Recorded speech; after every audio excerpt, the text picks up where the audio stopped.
conversation, a very special conversation in progress, a mentorship module. Sorry for the delay in starting this session, but I must say we are extremely privileged to have with us two inspirational architects from India and Sri Lanka. They are joined by two talented young designers with new practices, architect Pooja and architect Syriac. I'm Varna Shashidhar, founder principal of a regional landscape practice, VSLA, based in Bengaluru. I am supported by Clayworks spaces in this endeavor and my Design United team. Clayworks, the aim behind Design United is to create an optimistic space for regional dialogue, connections, collaborations, and opportunities for young designers and design practices, a much needed network of support and mentorship during these uncertain times.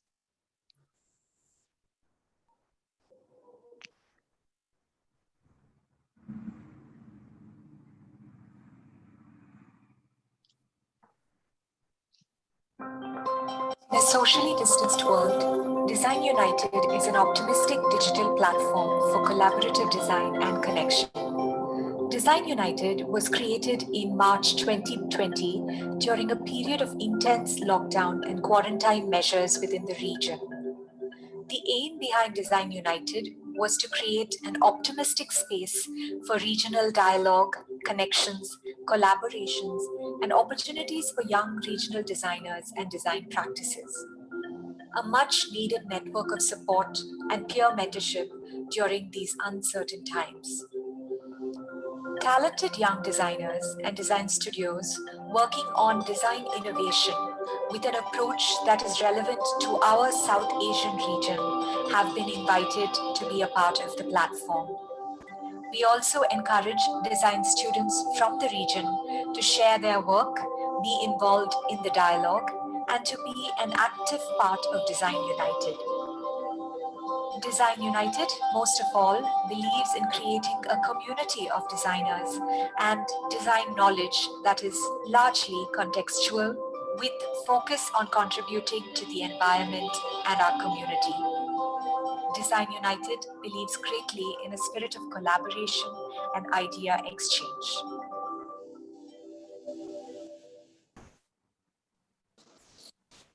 We're supported by Clayworks Spaces in this endeavor and the Design United team. With this, I would like to introduce our two inspirational mentors, architect Madhura Prematilleke from Team Architrave, Sri Lanka.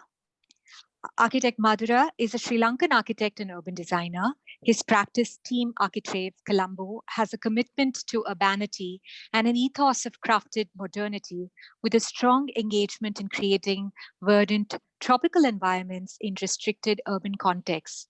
Architect Madhura has long held a questioning approach to practice, grappling particularly with the paradoxes of consumption and sustainability. His current contemplations are on the issues of how the pandemic has laid bare the extreme inequalities within the society we live and work in, and whether architects and architecture can remain relevant to these larger realities. Our second inspirational architect and mentor today is architect Naresh Medappa from Mindspace Architects, India. Architect P.N. Medappa is a partner at the renowned Bangalore-based Mindspace Architects. He has an experience of over 30 years in practice. Mindspace projects include renowned institutions, research labs, and residential developments. His constant search is for spatial experience, poetics of light, integrating nature into the built, softness in space, which is all aimed at engaging the senses. It's indeed an honor to welcome both of you to In Progress. Our young presenting studios today include architects Pooja Shah, who graduated from KRVA Mumbai and started her own architecture and design practice in Mumbai in the year 2017.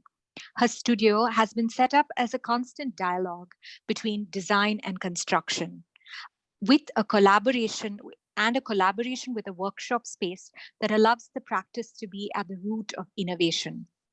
The studio seeks to create an environment that is purely inspired by the tactility of the material and the harmony it creates with interaction with other elements. Our second young architect for the day is Syriac Panamua. He's an architect who graduated from the University of Design, Mysore. Prior to setting up Parinama, along with his partner Thomas K. Matthew, Syriac worked at Metaspace, Cochin, White Ant Studio, Oroville. Both Thomas and Syriac characterize contemporary as an exploration of tradition and innovation. Both our young designers today will be taking us through one project that is currently on their drawing board or is in progress on site. As architects in the South Asian region, we seldom get a chance for peer mentorship, discussion of our projects, including those that are in progress. Syriac will be presenting his house by the meadow, a private residence for a family of 4 located in the outskirts of Thrissur, and Pooja will be presenting a house for a master carpenter in Alibag. Welcome to all of you, and we will start the presentation with architect Pooja.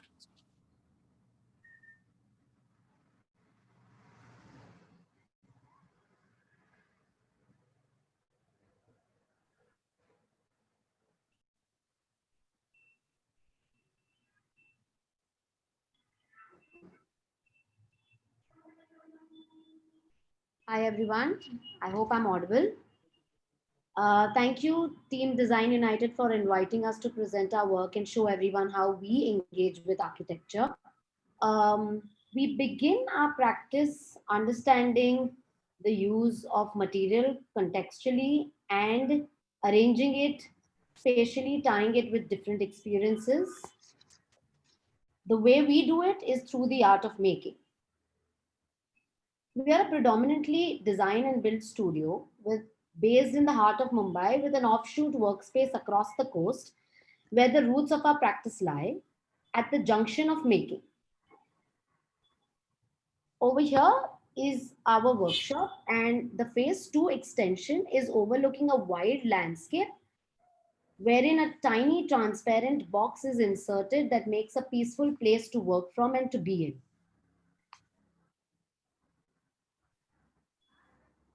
This is the landscape we overlook at the workshop where all our carpentry work is done. So one of our first, now what we do here, we collaborate with our skilled craftsmen to detail our projects and inserts at different places and different areas. One of our first projects, I would actually like to take everyone through a journey of tiny details in several projects and then lead everyone to the main project. So one of our first projects where we started this practice was a showroom called Devotee. The entire store was conceptualized on a stroke of a wall that separated one of the ancillary functions to the main function. This store had a curved wall that brought people in, and the entire wall, the idea was to use it both ways. Which elevationally from inside one could perceive as a long, lovely curved wall, whereas the backside would house all the services and the back end. So this entire junction was structured and created in a workspace and then brought to site and installed. The material we chose here was plywood for its sheer capability of bending, and that was one of the stroke of works in this space. Over here this was one of our a piece of display which we constructed in 3 materials, which is glass, brass and marble. Structurally, we wanted to assemble and disassemble it on nuts and bolts, yet wanted to be stable. So the idea is, apart from its aesthetics, one has to see how these materials come together and play its part in a space. This was a tiny project we had where we had to redo a lobby and build an entire entrance canopy as an overhang, which was completely fabricated. Working out details at various points of meeting and water collection, we managed to explore this very tight project, which had very less light, to a material that is very invariably used on all terraces, that is China mosaic, which is very reflective, and the use of kota stone, which is very simple, which is a very simple material and has lots of durability and immense elegance once it's polished. A very common Indian material. Certain details that help us mold the material is when you understand its pure form, and we make mock-ups of various details before we get them into the actual material to see its structure and even its strength. This project was another project where we created an internal wrap of partitions for a residential project in Ahmedabad. The entire partition was created and constructed in Bombay and brought to site. Though the site was contextually in Ahmedabad and has a lot of bright light, the choice of using reclaimed teak wood added the right amount of warmth. This partition also created various openings and details at junctions to hold different functions of a house. Over here, you can see we managed to do this entire partition in teak wood, where we used different scales of wood with its sizes and created an entire geometry throughout the house that wraps the house into its living room and separating it from its bedrooms. One of the ways of working in different materials is also to understand not just its nature, but also its availability and sizes, and then create details in that parameter.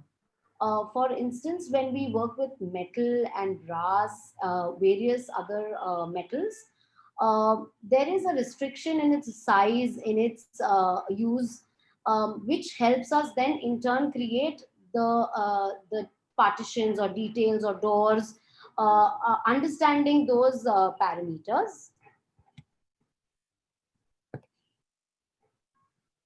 This is this is a light that we built in parts for a project where we actually worked it through nuts and bolts and allowed wires to pass through, yet be playful and fun in a space. And the material of choice over here was brass, which was then allowed to turn dull in through time and show its beauty through time. We go through a set of 1:1 drawings for smaller projects and products that help us understand the scale and the finesse with which we can articulate it without wastage of material. Another product we created was a dining table in rosewood for one of the projects, where the idea over here was to use the material and turn it and create a bullet-like form, which was then just taken to our site, and we kept a piece of marble and it made a beautiful dining table. For the same residential project, we also integrated details like handles and switchboards and doorknobs, where it became a part of the partition. And again, through this process, we go through a lot of 1:1 and hand drawing process to achieve certain certain forms. Here we used the combination of steel and glass to create a free floating display on pure acrylic rods for a tiny project in a showroom project. Again, all the details were fabricated, all the point of meeting of all the points of meeting of different materials were fabricated to make sure the entire structure was stable. With these sensibilities and ethics of making and understanding through our carpenters and actual workers on site, we understood the simpler ways of construction are more harmonious in nature in every aspect, rather than only driving our designs through aesthetics.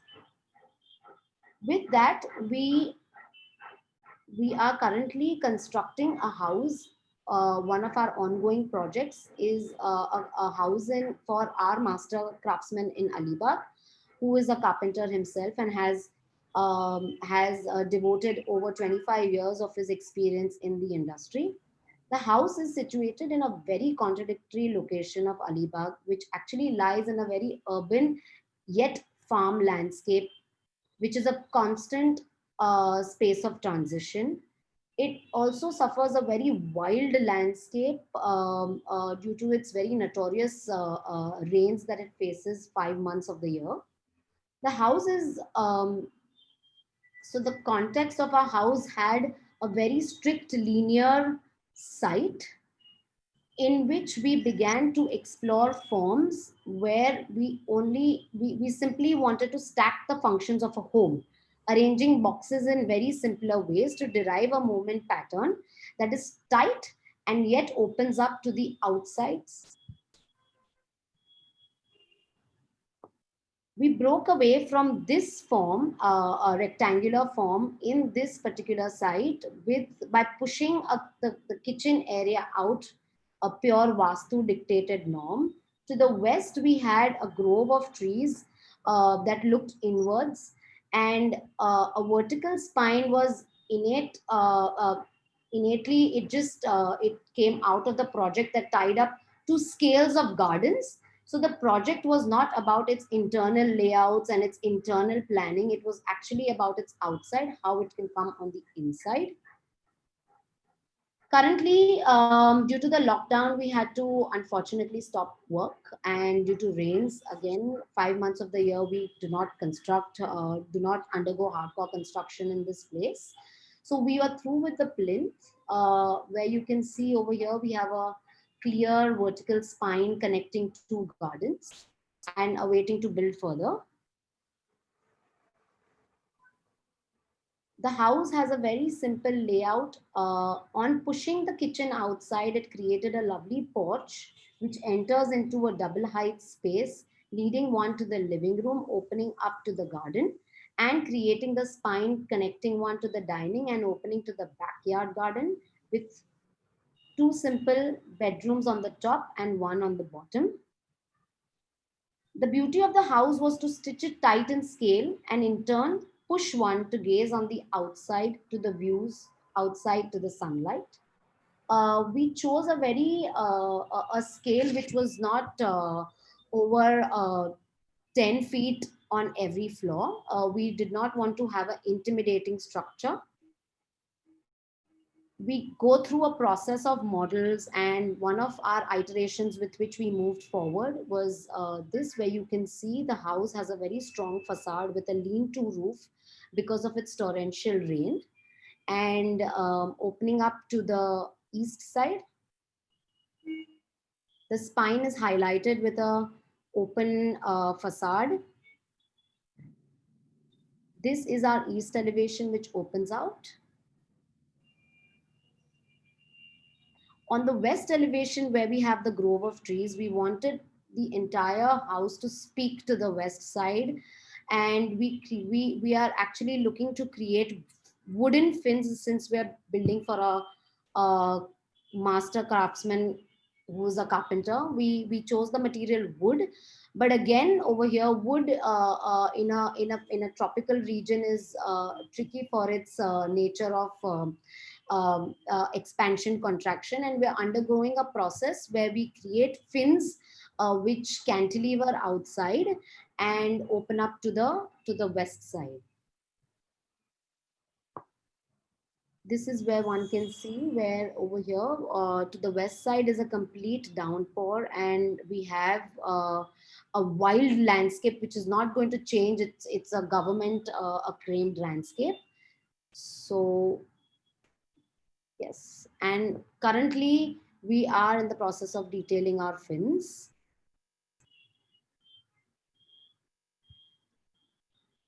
A few glimpses through model making that helps us understand the scale and helps us understand what kind of material one has to look at for the insides.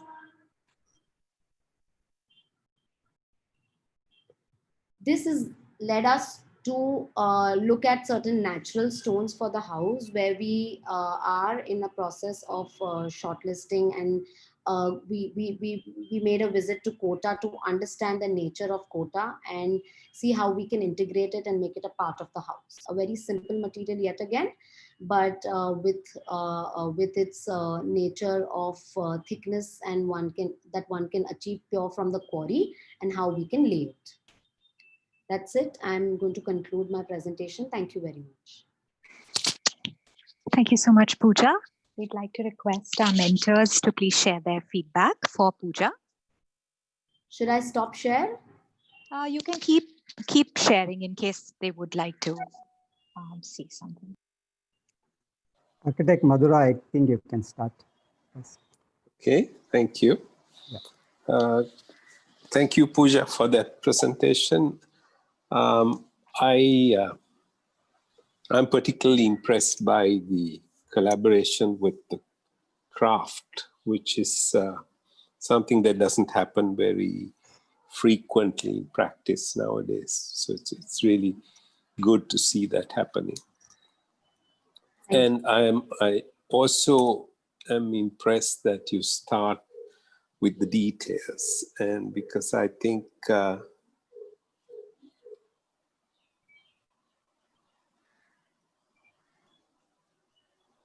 I was asked to turn on my video. I have, but am I visible? Yeah, I can you're only visible. see. Yeah, you're visible. Okay, right. Yeah, so the curved wall I thought was extremely interesting, and the whole idea of deriving design thinking from detail is quite an important way to approach design, because God is in the details, as they say. About the house itself,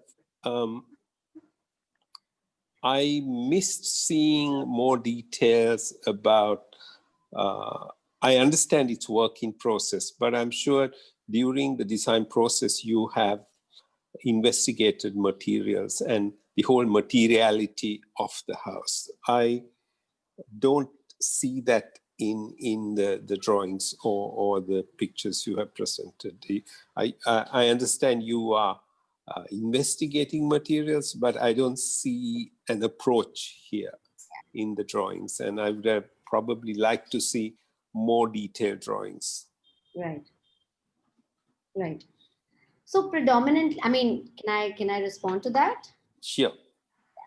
So looking at a master craftsman, I keep saying that, I respect him and his understanding of his materials. So we are in constant argument to decide the material, since he's the king of wood, I may say. He knows where to use it and where not. And as designers, we love wood.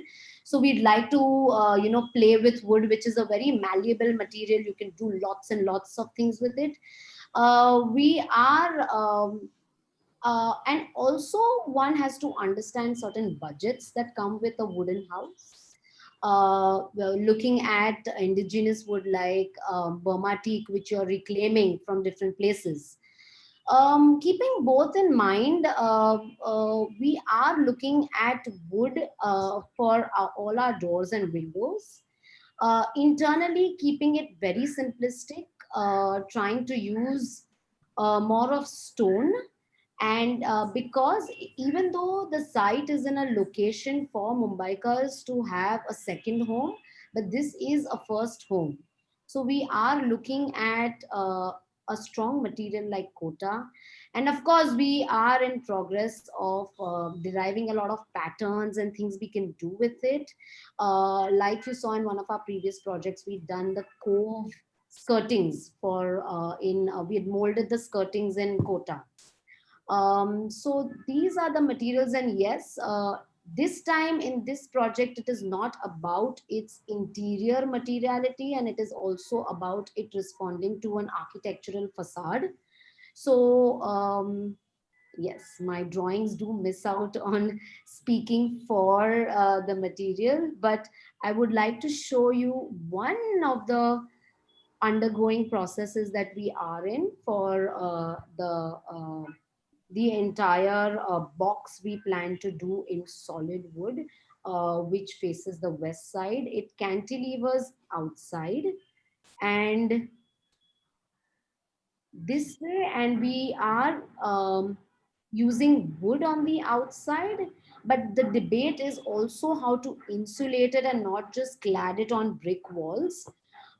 Making an array of mock-ups is helping us understand it, and along with that, even the roof, we are in a process of deciding the material for the roof.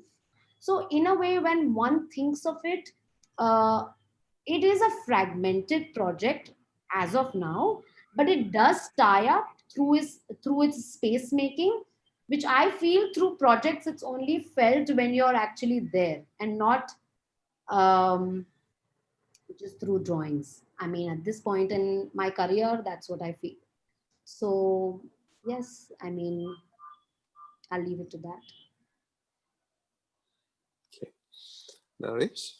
Yeah.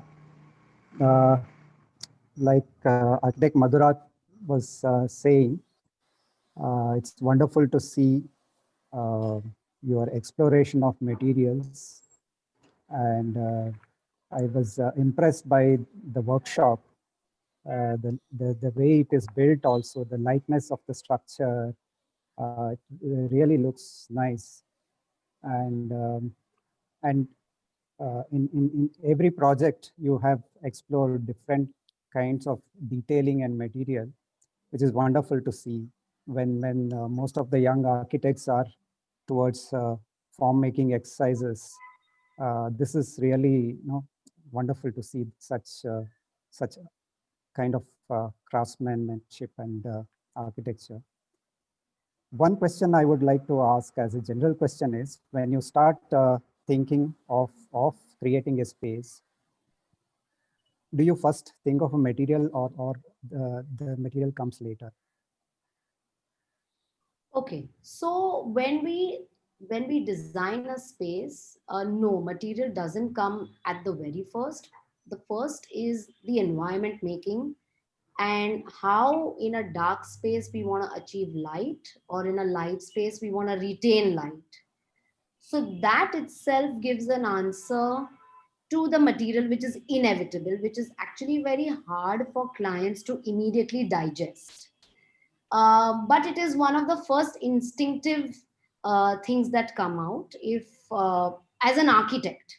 Well, as a client, the client has wishes, the client has aspirations, which one has to address. So it begins with understanding the space and the experience one has to house in, and then the material is immediate reaction to that, and then we go back to detailing. So we begin with detailing, like Madhura sir said, that the point is, yes, form is a derivative of detailing in this aspect.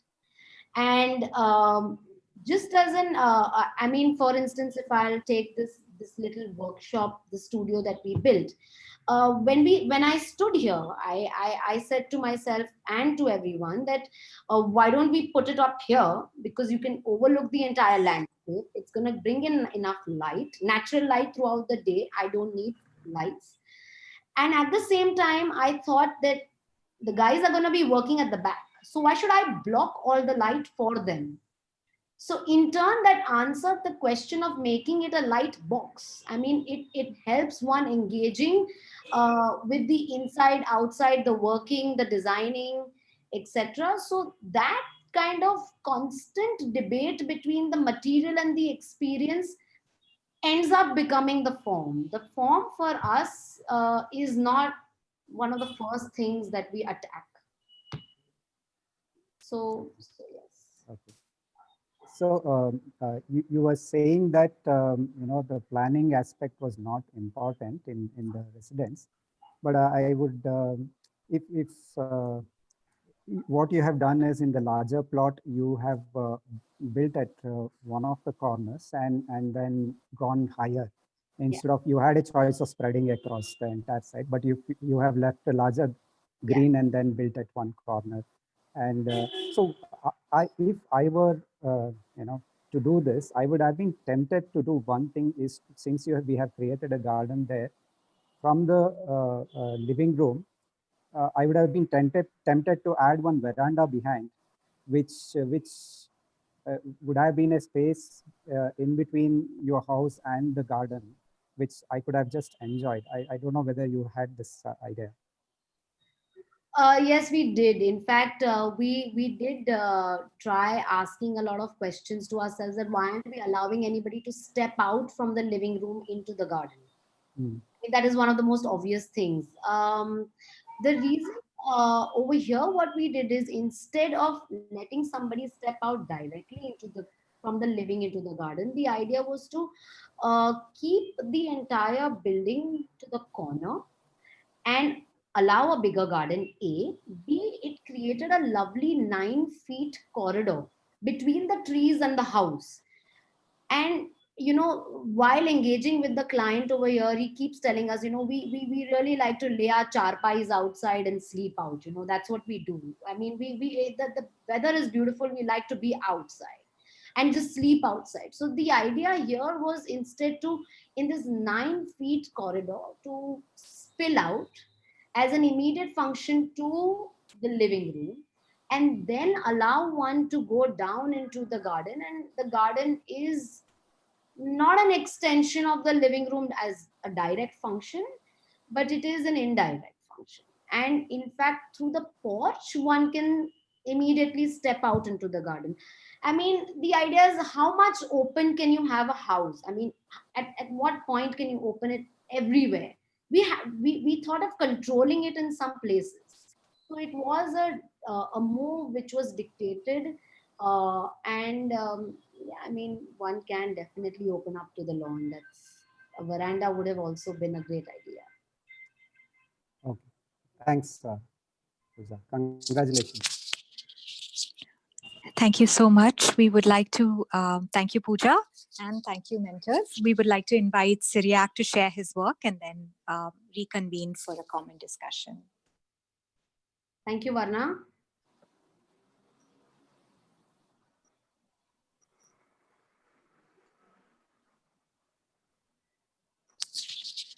Syriac, we welcome you to please share your screen.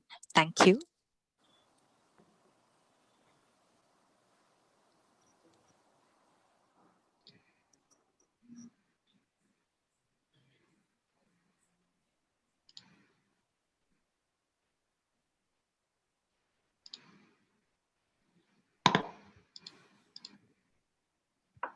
Hello all, am I audible?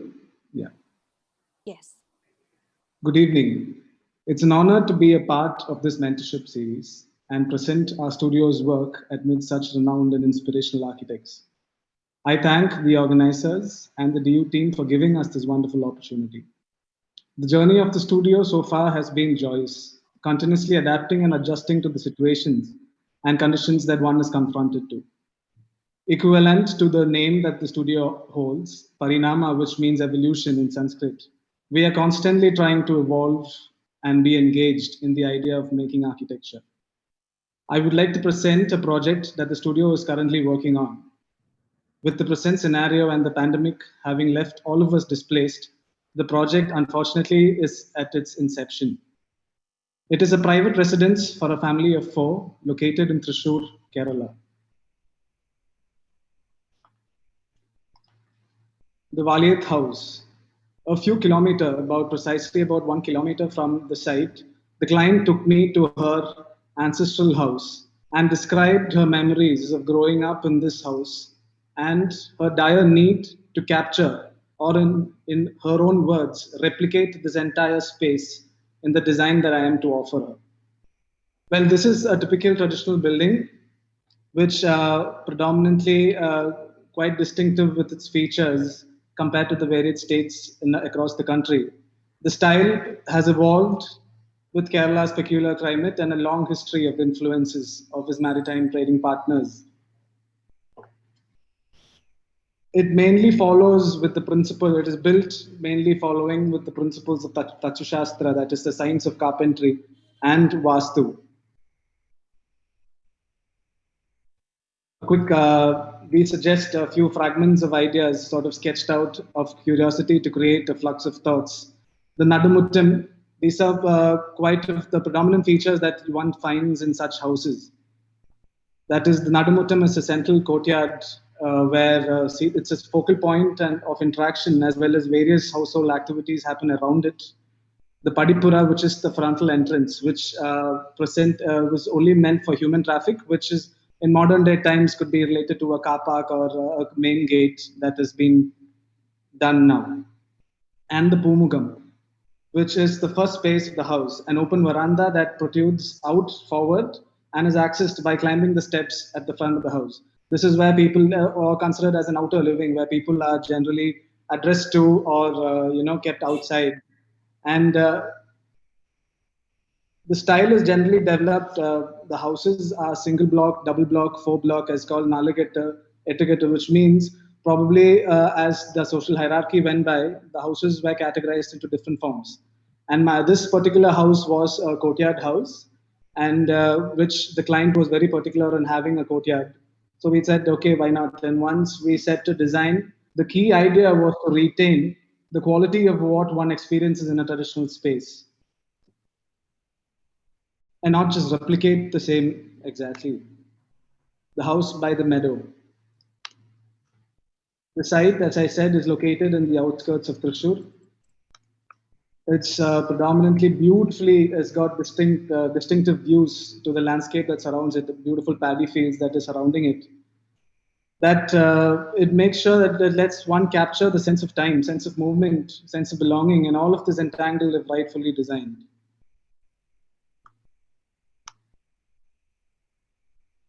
Now, as I said, the narrative of the site has to have to do justice while developing it by incorporating all of the landscape that is outside as to come inside.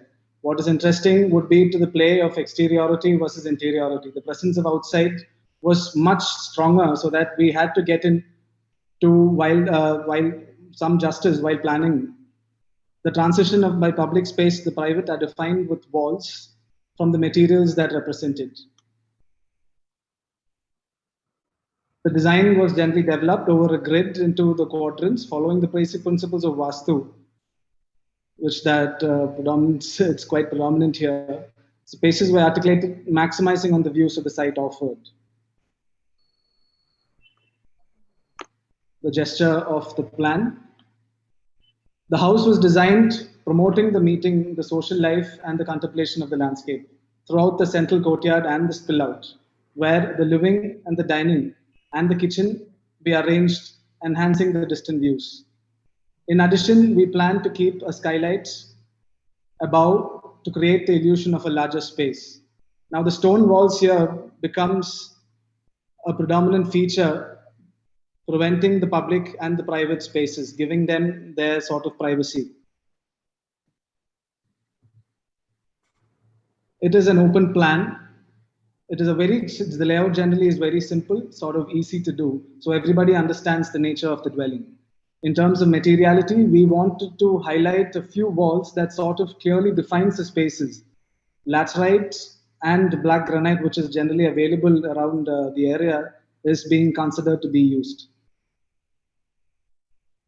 The veranda enveloping the rest of the house from the monsoons, it forms like an envelope, preventing the harsh monsoons and the harsh light from the west side and the south.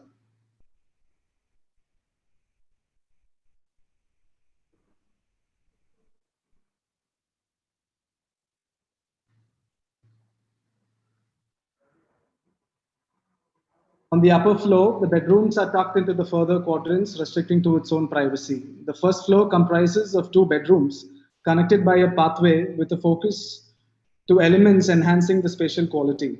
The hard timbered jali in the traditional space were replaced with a terracotta jali, that is on the top floor, which gives the diffusion of light without glare. I'll come to it as I explain through the sketches.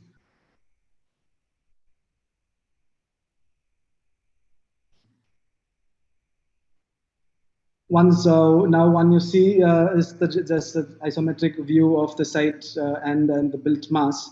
As you enter, as I mentioned earlier, we plan to keep the house very simple and very clean in terms of planning, and making sure that all of the spaces kind of correlated or coexisted with each other, with the central for the courtyard being the main focus. It opens out to a spill out area, which then opens out to the landscape. So as to say, from the dining area, one gets to see the beautiful view that is outside, that's surrounding it.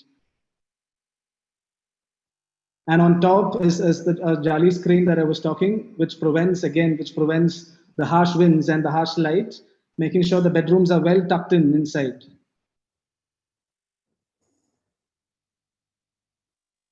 The Pooja space, as soon as you enter, one gets to see, sits in front of a porous terracotta wall that lets in sort of a filtered light and effective cross ventilation, kind of creating the divinity and enhancing the divinity of the space.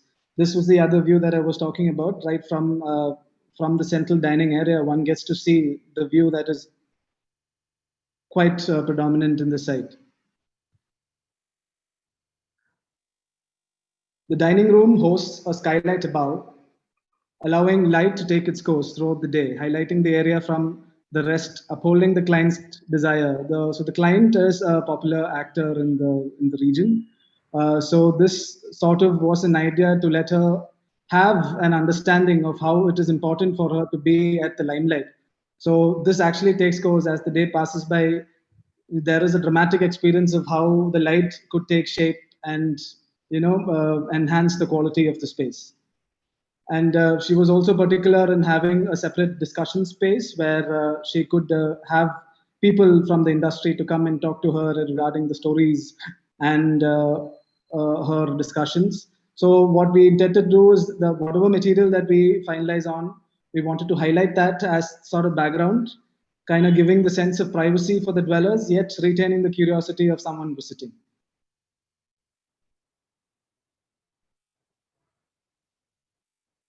The house, with its traditional approach, but completely imagined in a different way.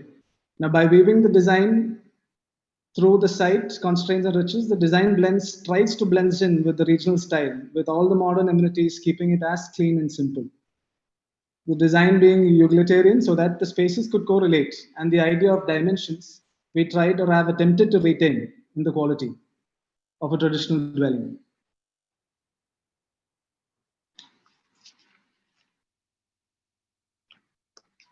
I would like to quickly show what the office has been generally doing and what has got us to liking what we do.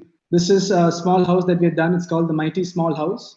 Completed on a very tight plot of 120 square meters, has become a warm space built within a very tight spatial conception. Sorry. The volume includes 2-story connected by a well-crafted metal wooden staircase, and a bathroom that lets you bathe under the natural light that steeps in from the skylight above. To sort of dramatize the experience, blue-colored oxide finished floors were added to enhance the quality.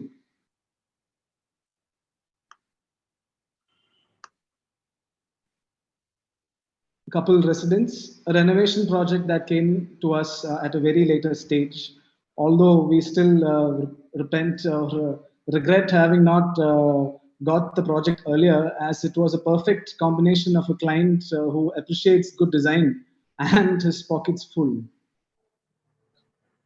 Here we tried, throughout our projects, about 4 or 5, we've tried experimenting with the granite stone, and we have a good team of workers who've really helped us in understanding the material and at the potential of what we can work with it.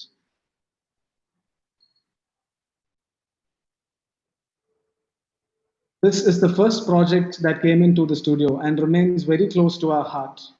With a granite quarry nearby, we sort of experimented with the verticality of the stone walls. We let the workers do their sort of pattern, and automatically it created a beautiful texture that kind of visually adapts to the surrounding.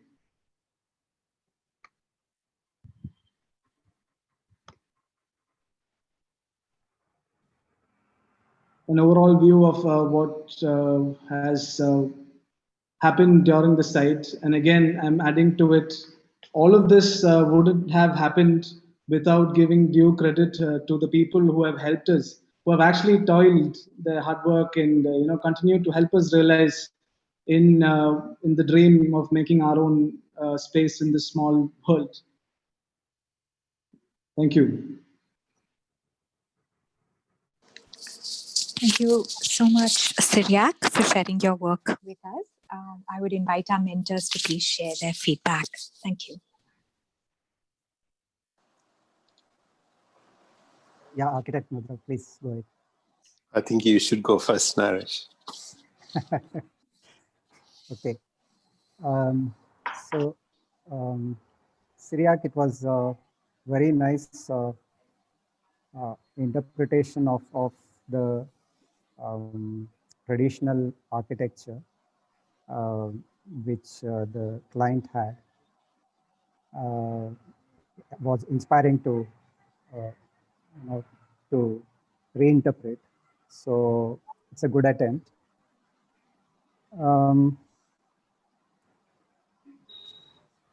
If I get into the planning of it, the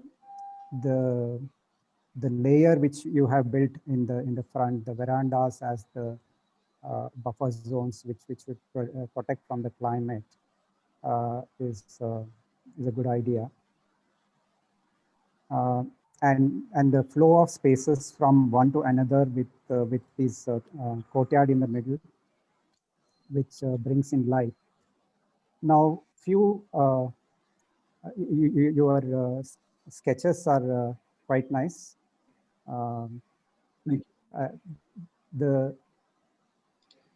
Some thoughts I have regarding the plan is that the dining connection to the outside through the court and through that veranda which happens out and then beyond, and the whole house opening to the views which are there. Those have been quite nicely crafted. The upper level rooms have been taken to one corner. And were you not tempted to for the courtyard in the middle to be lifted up and then connect the upper level to the lower level? So when it comes to these houses, I saw somewhere that you have some 4 people living in this house, and it's about connectivity, that you connect the upper level to the lower level through these connections of spaces. So that is one question. And the other is that I think the upper level terrace will also become like a viewing gallery to the outside. So you have placed the staircase to one of the corners. Again, would it have been possible to connect this terrace to the lower level, making it more accessible, so that you would be tempted to climb up to that terrace to have a view of the outside? So I want some response from you for this. Yes, sir. So, like I said, there was a reason behind why I pushed the bedrooms on the other side. Both the client and the brother are of good age, so they wanted a private space, and they enjoy quite a lot of social life. So they wanted a private space where they could bring in people over and not disturb the rest of the family, and while having their own quite time space enjoyed on the terrace above. That was the reason why I gave an access only to the bedrooms on top. Okay. Yes. Okay. Thanks, Syria. Yes, sir. Syriac, I would like to know, what is the context of this, of your building? We didn't see what is around. I'll just show you. No, yeah, okay, let me rephrase. How did you respond to that context? Predominantly, like I mentioned earlier, it was a beautiful paddy field that is right in front of the house. And then because it is paddy and there is a government restriction So of not having any no other buildings around or anything like that. And that in the close future also there will not be any construction that is going to be happening in front of the house. So which gave me a clean slate to sort of design, maximizing on the views that the site could potentially, which is why I repeatedly said that the views had to be permanent while designing the space. Okay, so your interpretation of your response to the traditional form which was presented to you is interesting. What's the material you use for the roof? It's concrete, is it? It's concrete on the second floor. That is on the first floor. That is at the roof. I didn't want to the pitched roof. The veranda. Yes, the pitched the veranda roof. Is absolutely clear. Sorry. It's clay tiles with truss work in clay tiles. Right. Because we didn't. The office we were just trying to evolve with a lot of different designs on how the truss work could be detailed out, so as to be viewed from the spill out area from the central courtyard. So you showed us. Pooja's work was more work in progress. You have shown us finished work. So that gives us a little more stuff to bite on. So I'll probably be a little more harsh on you because of that. The pictures you showed me, you showed the staircase view, for example. There is a very bright space and these staircase elements in steel and timber, I think. Also, some of the stone areas and so forth seem to be rather harsh in the end, despite the very thoughtful and sensitive idea of working with the light and creating that shaft of light and so forth. The end results seem to be harsh. Is that something that you would feel looking back at this? That the materials seem to stand in contrast to each other, not just the materials, the way the light works and so forth seems to make elements stand in contrast to each other rather than merge or blend with each other. Yes, predominantly due to that small site, that is the only thing that the site could offer, or the building could offer, because it was a very tight plot, and the client was very insisting on how it should stand out. And this was probably the second or third project that we were working in, and it is at the heart of the city where the land is one of the costliest. And to our advantage, it was housed correctly on the northeast corner, where it could actually get in, sort of a filtered light, and not like the sort of harsh light that you had mentioned was not very, it was not a problem that we faced at all. Do you have a lot of vegetation on? Not exactly. Nothing that the site could look out to. Also, making sure that this is the only space in the building that one gets to see and enjoy while being inside. That is one of the reasons why we wanted to highlight the staircase area and make sure that that becomes the common feature of the house. You also talked about the light how the light moves through the day. Did you do any studies of that before to kind of understand how it would? Because we've been just focused on, because of the pandemic, we couldn't get to the office and start developing. But I've been working on number of sketches just to identify what kind of quality that the space could offer. Okay, thank you. Thank you.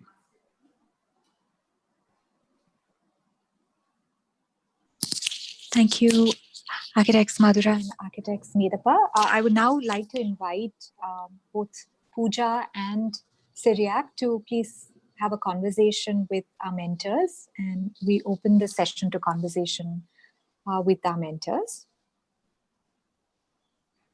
for common comments, feedback, and conversation. Thank you.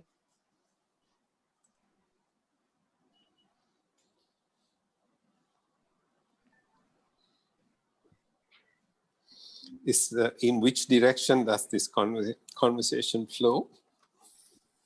I think, Architect Madhura, if you would like to actually sum up some of the comments you have for both designers in what you've observed in their presentations today, maybe we can begin with you and then request Architect Medappa, and then sort of open it out also to the designers to sort of either respond or to share questions. Thank you.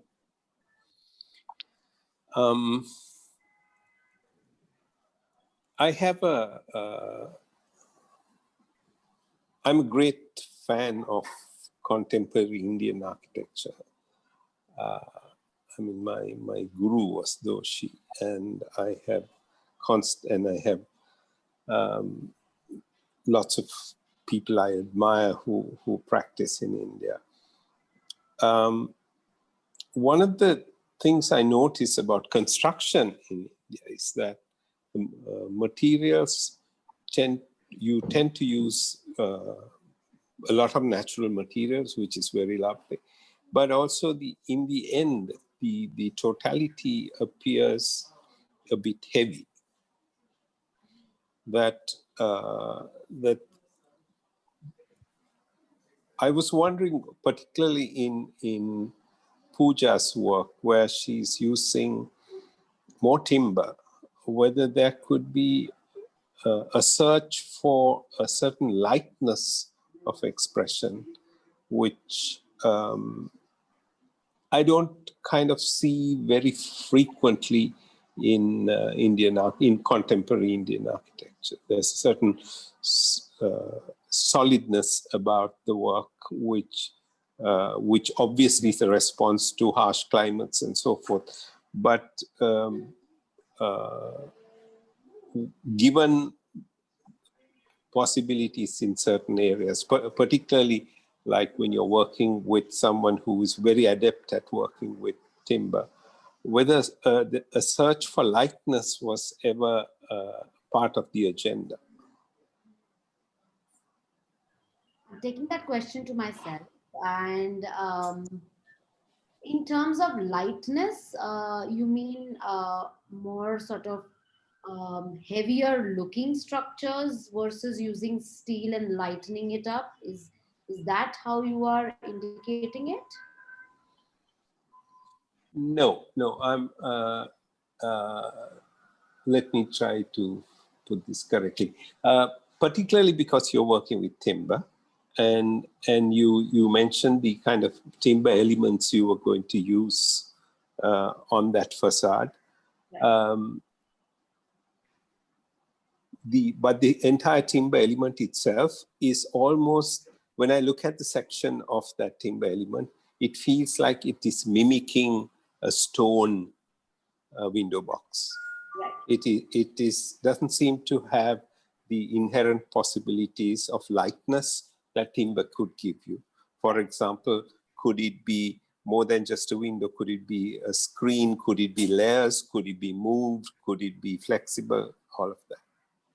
Yeah, so I think what didn't come across through the presentation was this exact thing which you just said, that can timber not be solid like stone and just be kept going through the rains and all of that, you know? Because timber itself as a material is very, like I said, very malleable, and you can do lots and lots of possibilities with it. So in fact, when you saw the section and we are looking at fins, so the fins are predominantly to cantilever the entire structure and hold it outside. But we are looking at screens on that side, which over the top act as windows, and over the bottom act as storage areas or an extension to the room. Whereas on the east side, right where you enter into the site, the entire open corridor. So the idea of a veranda, which we always have, which we keep on the outside, and it immediately acts as a buffer space between the outside and the inside. In this case, we have taken the idea of the veranda inside. By inside, I mean, if you see the plan, I mean, can I share my screen? Absolutely. Go ahead. So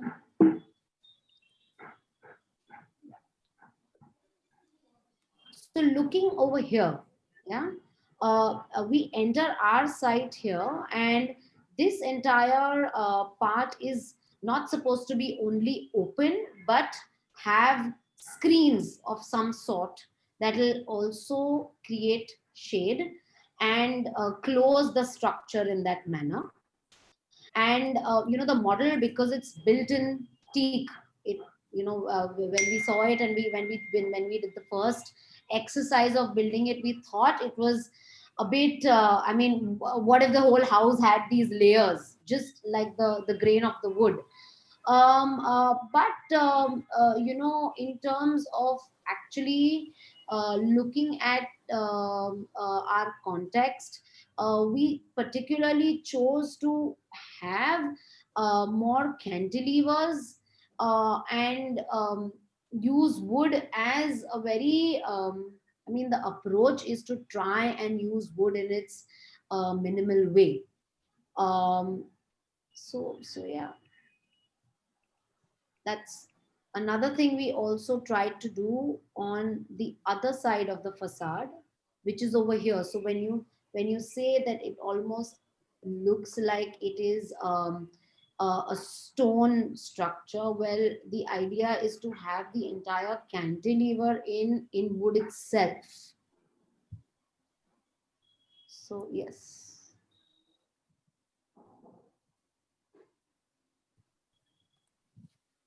I'm not sure if I directly answered the question right. Yes and no, I think. I would, I mean, I really admire the way you practice that. You work with the craftsmen and you work with a workshop and so forth. And I think that gives you wonderful possibilities for investigating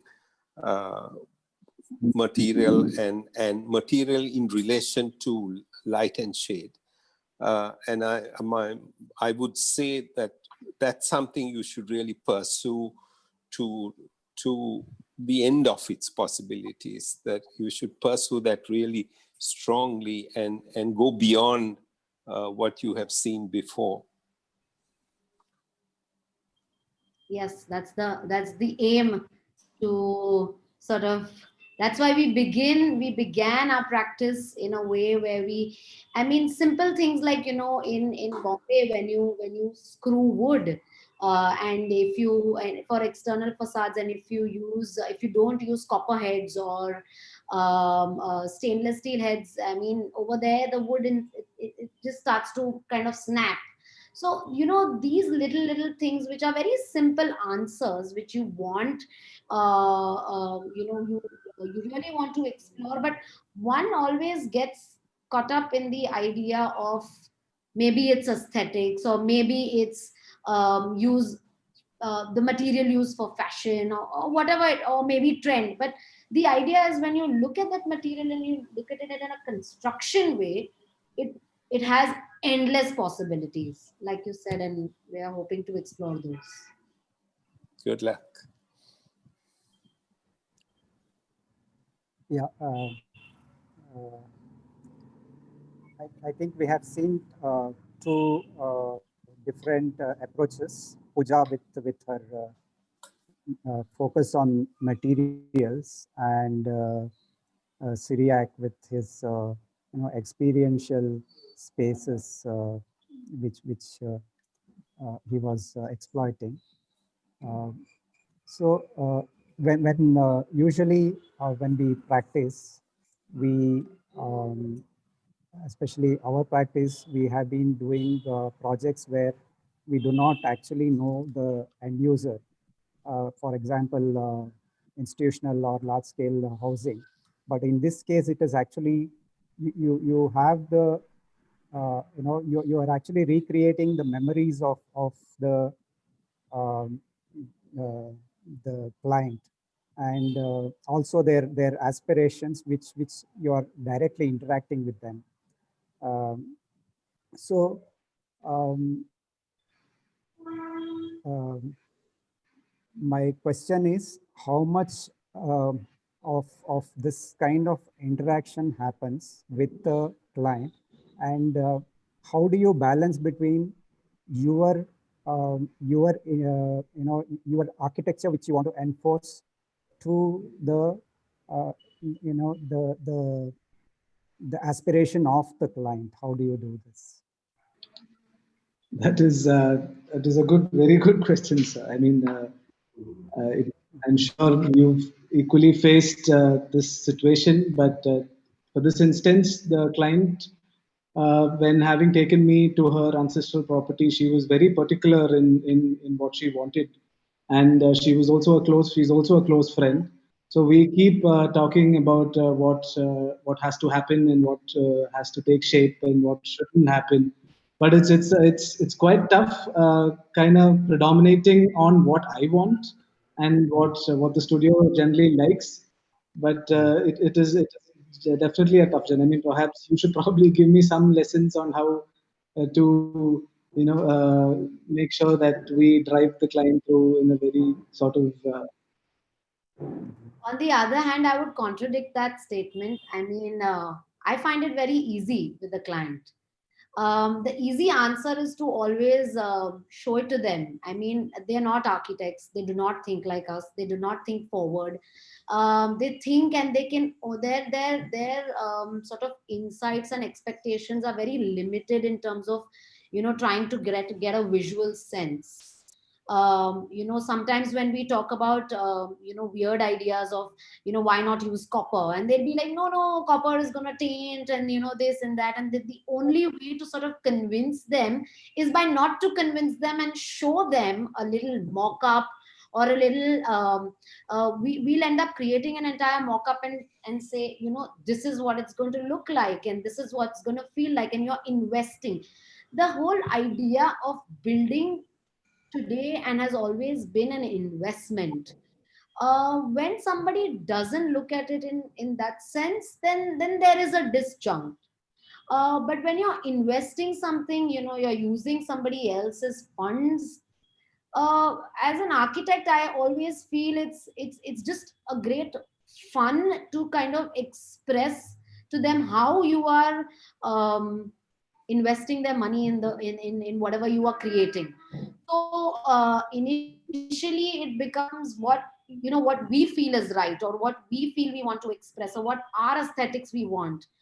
But it's a matter of dialogue, and if you don't create that dialogue, and if you don't create that kind of a rapport by not showing and just taking off reference images, I always feel it's a big skip. It may either be a hit in approvals, but it'll be a big skip in construction. So the client may approve it on a basis of a reference, but they may you may struggle with it later in construction if you're trying to innovate something and use something different. So I, on the other hand, find that conversation or that dialogue with the end user to be a very joyous dialogue, and at sometimes they give more deeper insights than what our knowledge is too. And they're simple answers, and you wonder that why were we complicating it so much? We're the architects, we're just complicating it. It is so simple. That's how simple it is. That's what he wants, and that's beautiful too. I just like to add is just that this client was very particularly different. She walks into the studio with a SketchUp model, and which she's done. So she predominantly understands what design is and all that, with absolutely zero background in architecture. So it was kind of surprising to all of us, because we kind of said that, okay, this is going to leave us jobless in a while. And I had to mellow it down. But yeah, the journey is good so far. We've been trying to educate her and then vice versa.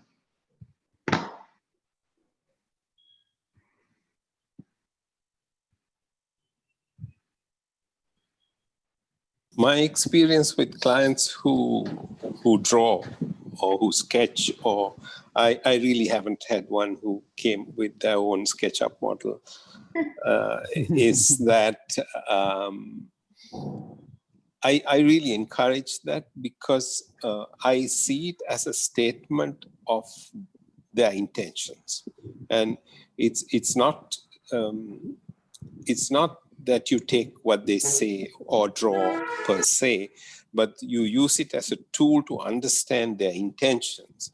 And by treating it like that, I have found that you can gain a lot of insights into what they actually want, or what the actual issue or need is, and then you as a professional can give a response to that. So I think it's a very positive thing to have people feel brave enough to sketch or draw or do SketchUp models or whatever.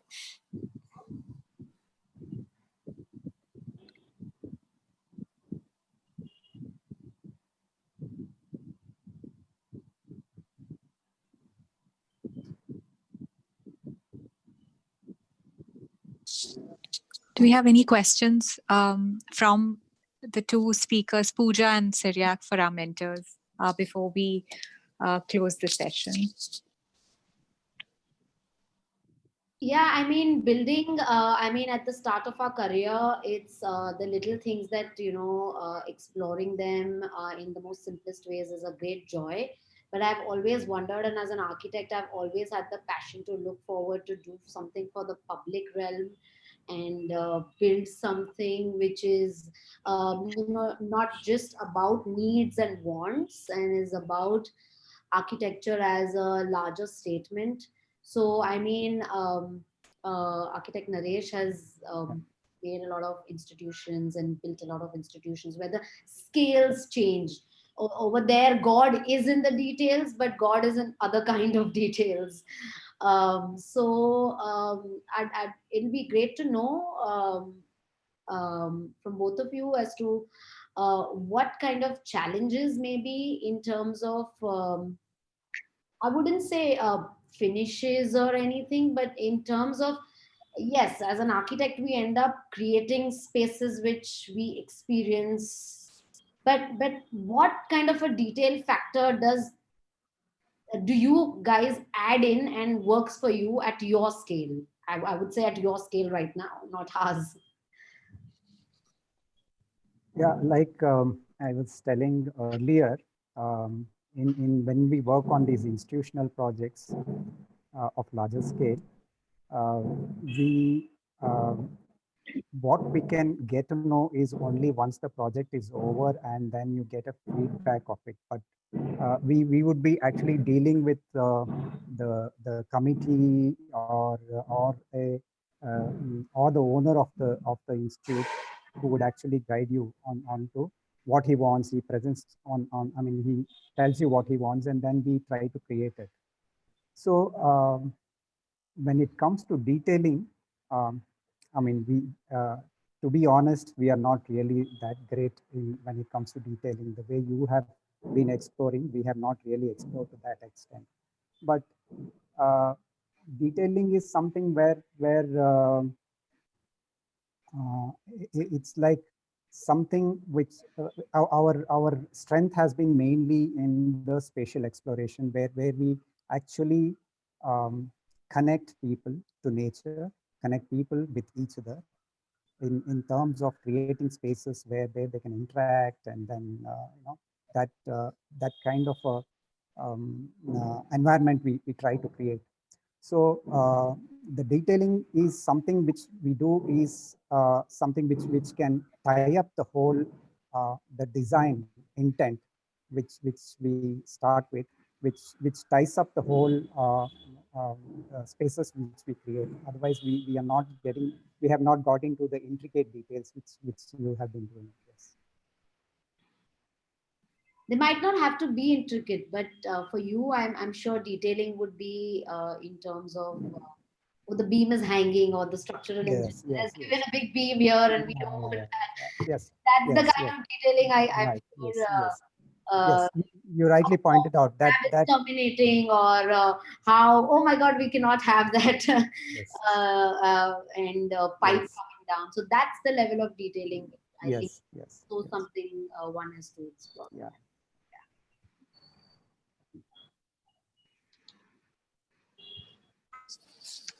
I would just like to add or ask one more question. Is just that has I'm sure budget has always come into picture while you have started to design. How do you tackle that sort of, or is it a blessing, or is it not? Or how do you tackle when it comes to making the client understand what it has to happen or what it has to be built at the end of the day? I think restricted budget is a blessing because it really taxes your creativity.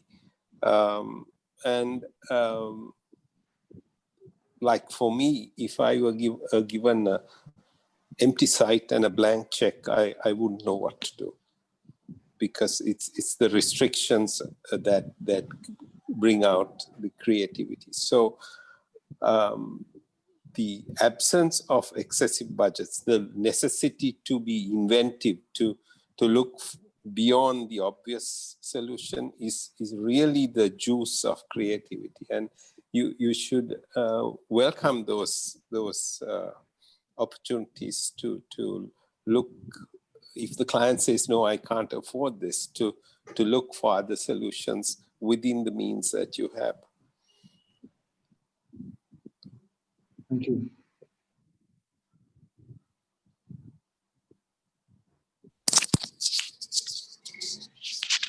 Architect Naresh, would you like to add to it? Yeah, I agree with Architect Madhura that any constraint in terms of in a site or budget is where you start thinking, scratching your head, and then that's where your the best can come out of you. So I completely agree with Madhura.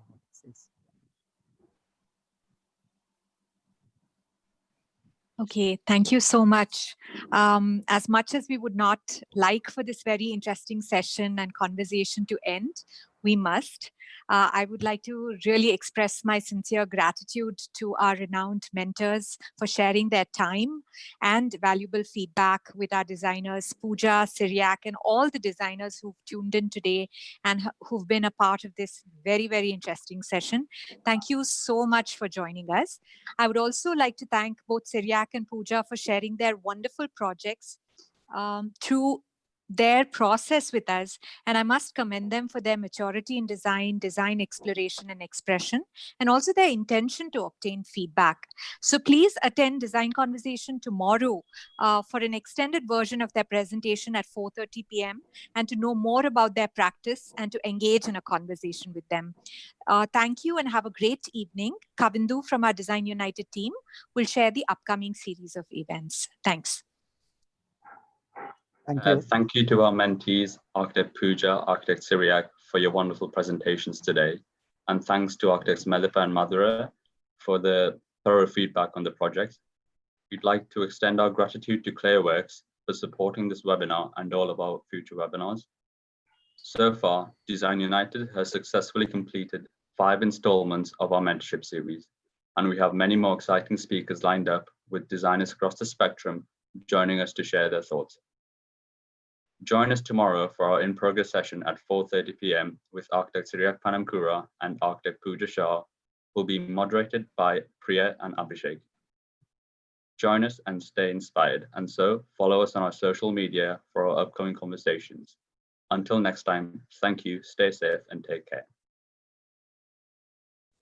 I would like to request architect Medappa, Madhura, and the mentees to stay back if you could kindly, to just give us some feedback on the session today and what you think of DU as a platform in general. Thank you.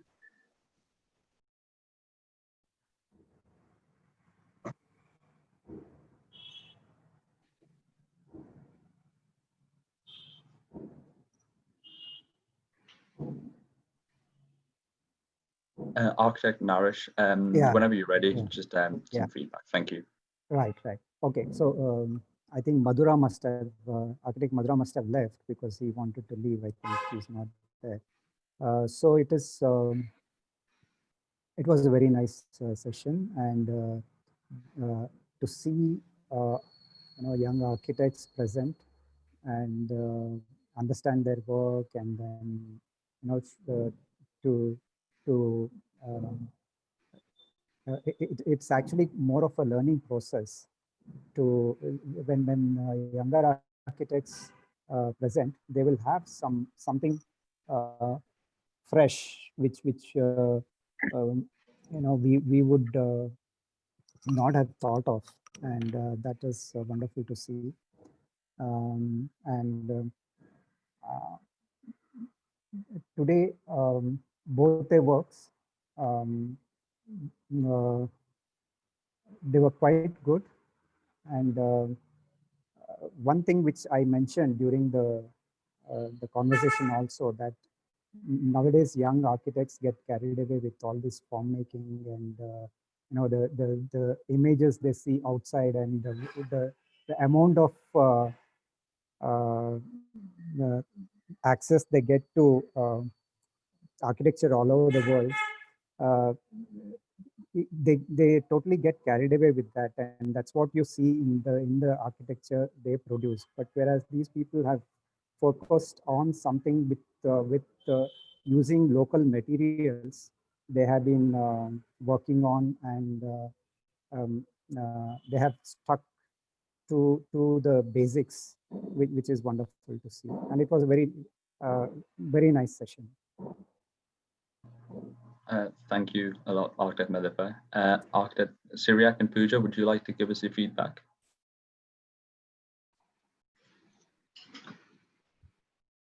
Sure. Hello. Yeah.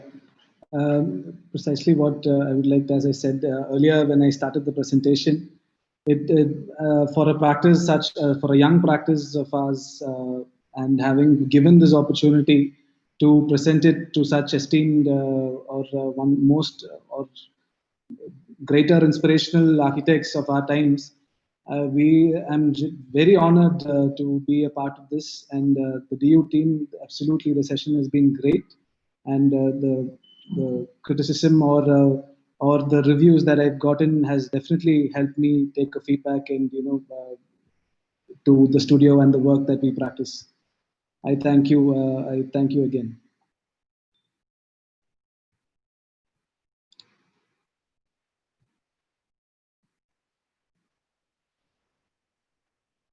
Architect Pooja, I think you're on mute. Sorry. Yeah, sorry, I didn't realize that.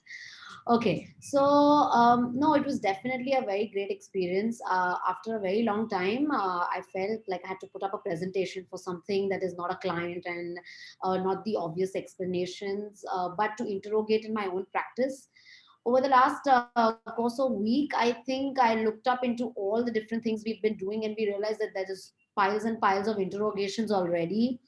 And it's yet again a good refreshment, and I'm hoping to get good feedback. I mean, I already have got good feedback from the mentors, but even tomorrow will be a equally interesting discussion. I guess when the other mates will be questioning us. It is a direction we have chosen as an architect to, or as a firm, to move in, and it's a good reassurance that we are hoping to be on the right track. So thank you so much.